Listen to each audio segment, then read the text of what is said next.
The giant Nico stood confronting me. He slid my cubby door closed behind him. He stood with his head towering close against my ceiling.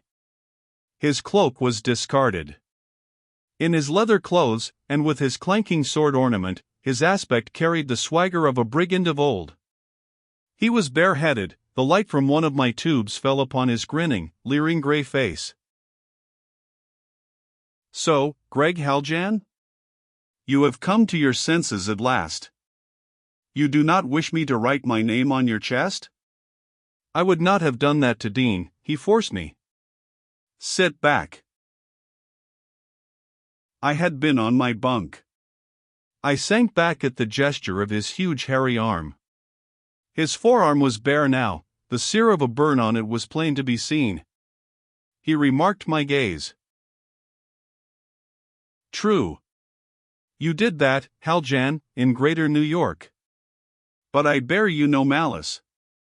I want to talk to you now." He cast about for a seat, and took the little stool which stood by my desk.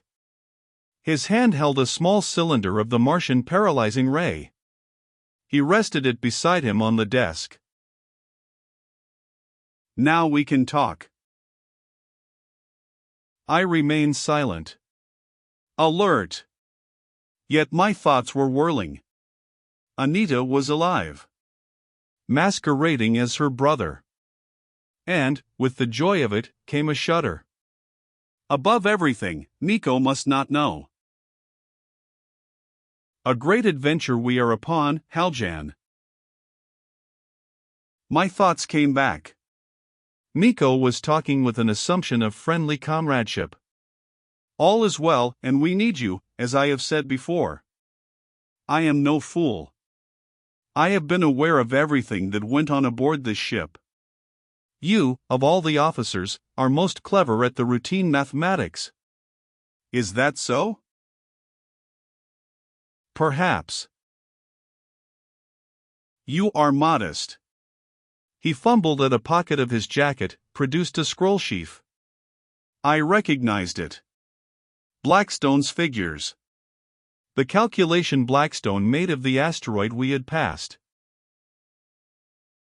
I am interested in these, Nico went on. I want you to verify them. And this. He held up another scroll. This is the calculation of our present position and our course. Han claims he is a navigator. We have set the ship's gravity plates, see, like this. He handed me the scrolls. He watched me keenly as I glanced over them. Well, I said.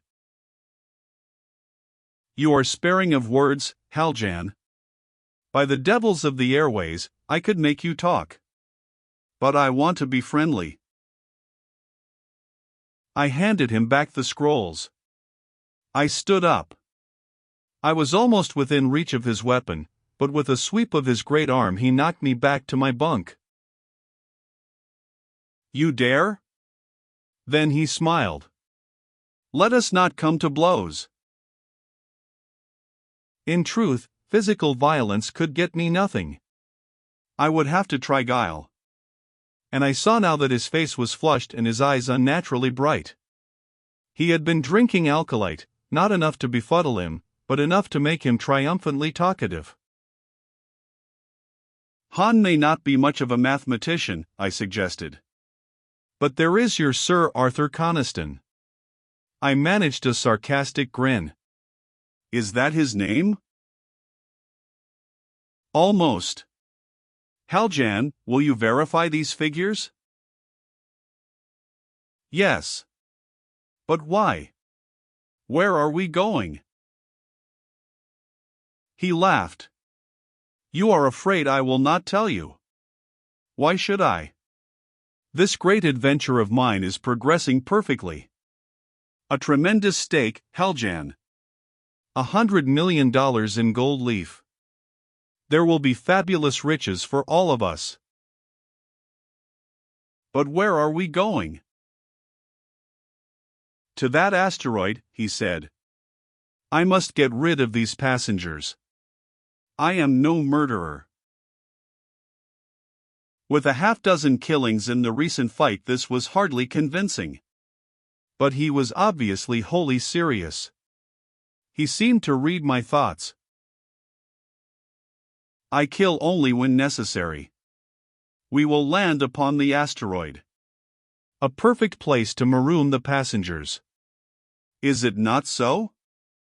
I will give them the necessities of life. They will be able to signal. And in a month or so, when we are perfectly safe and finished with our adventure, a police ship no doubt will rescue them. And then, from the asteroid, I suggested, we are going to the moon, Haljan. What a clever guesser you are. Coniston and Hahn are calculating our course. But I have no great confidence in them. And so I want you. You have me. Yes. I have you. I would have killed you long ago. I am an impulsive fellow, but my sister restrained me. He gazed at me slyly. Moa seems strangely to like you, Haljan. Thanks, I said. I'm flattered. She still hopes I may really win you to join us, he went on. Gold leaf is a wonderful thing, there would be plenty for you in this affair. And to be rich, and have the love of a woman like Moa. He paused. I was trying cautiously to gauge him, to get from him all the information I could. I said, with another smile, that is premature to talk of Moa. I will help you chart your course. But this venture, as you call it, is dangerous. A police ship.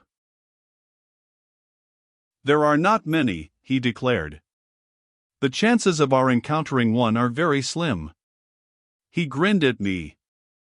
You know that as well as I do. And we now have those code passwords. I forced Dean to tell me where he had hidden them.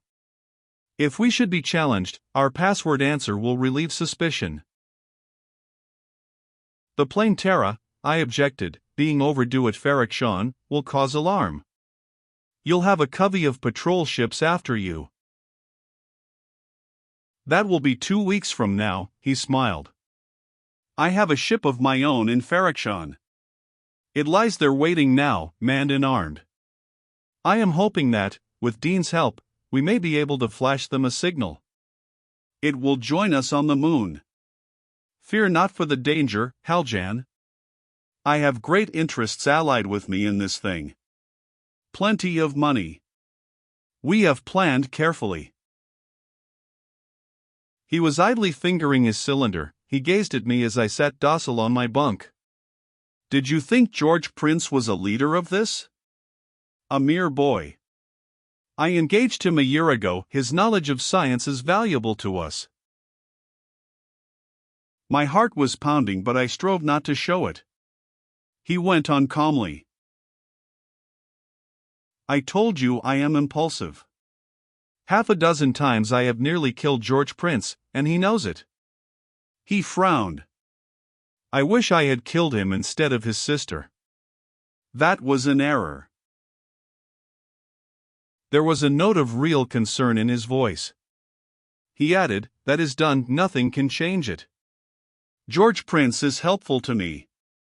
Your friend Dean is another. I had trouble with him, but he is docile now. I said abruptly, I don't know whether your promise means anything or not, Nico. But Prince said you would use no more torture. I won't. Not if you and Dean obey me. You tell Dean I have agreed to that. You say he gave you the code words he took from Johnson? Yes. There was a fool, for you. That Johnson. You blame me, Haljan, for the death of Carter? You need not. Johnson offered to try and capture you, take you both alive. He killed Carter because he was angry with him. A stupid, vengeful fool. He is dead and I'm glad of it. My mind was on Nico's plans. I ventured, "This treasure on the moon, did you say it was on the moon?" "Don't play the fool," he retorted. "I know as much about Grantline as you do."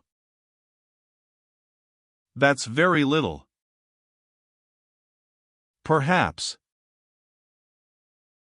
Perhaps you know more, Nico.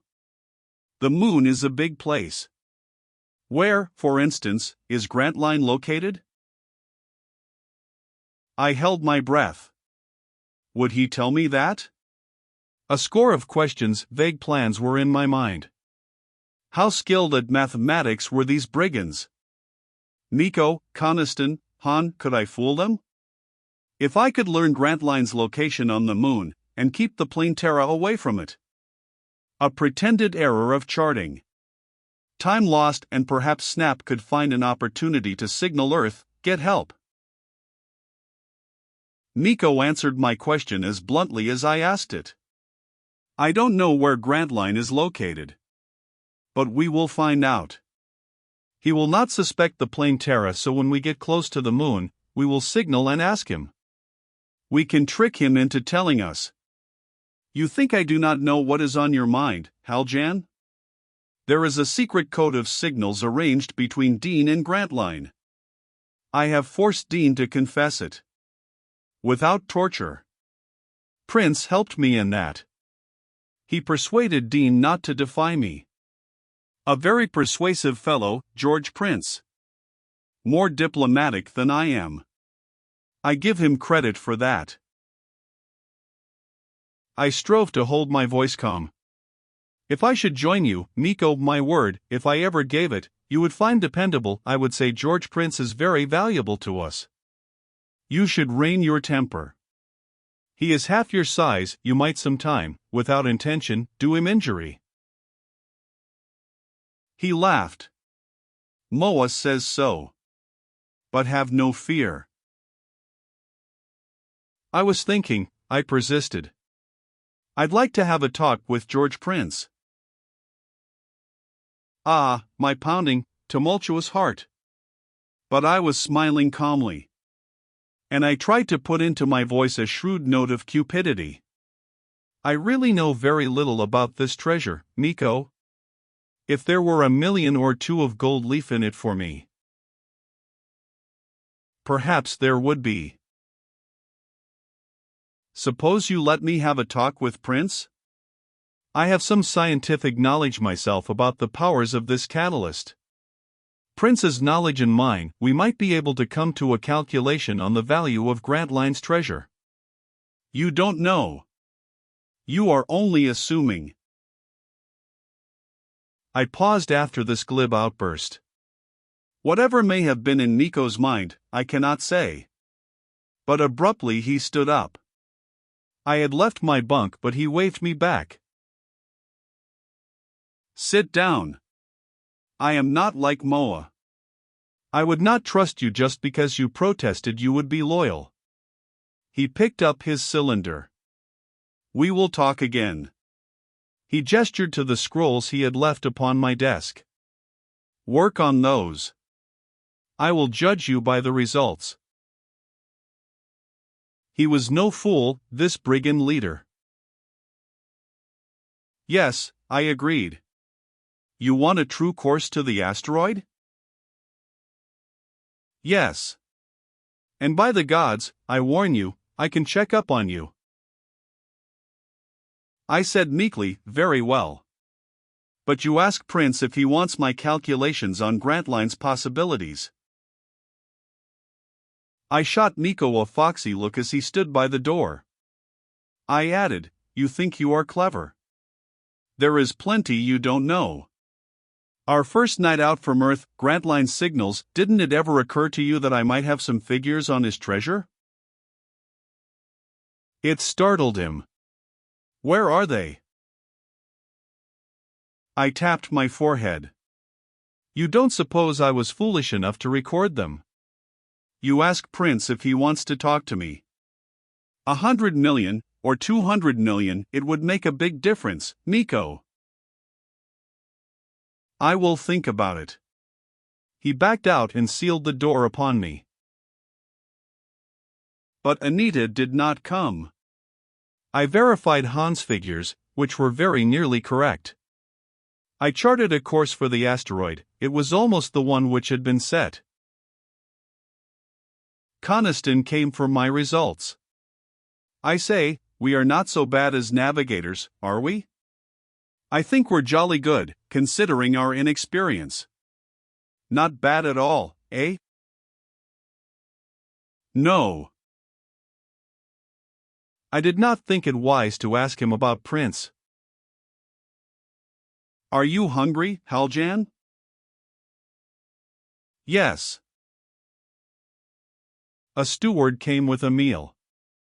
The Saturnine Han stood at my door with a weapon upon me while I ate. They were taking no chances, and they were wise not to. The day passed. Day and night, all the same of aspect here in the starry vault of space. But with the ship's routine it was day. And then another time of sleep. I slept fitfully, worrying, trying to plan. Within a few hours we would be nearing the asteroid. The time of sleep was nearly past. My chronometer marked 5 a.m. original Earth starting time. The seal of my cubby door hissed. The door slowly opened. Anita. She stood there with her cloak around her. A distance away on the shadowed deck Coniston was loitering. Anita. I whispered it. Greg, dear. She turned and gestured to the watching brigand. I will not be long, Coniston. She came in and half closed the door upon us, leaving it open enough so that we could make sure that Coniston did not advance. I stepped back where he could not see us. Anita. She flung herself into my opened arms.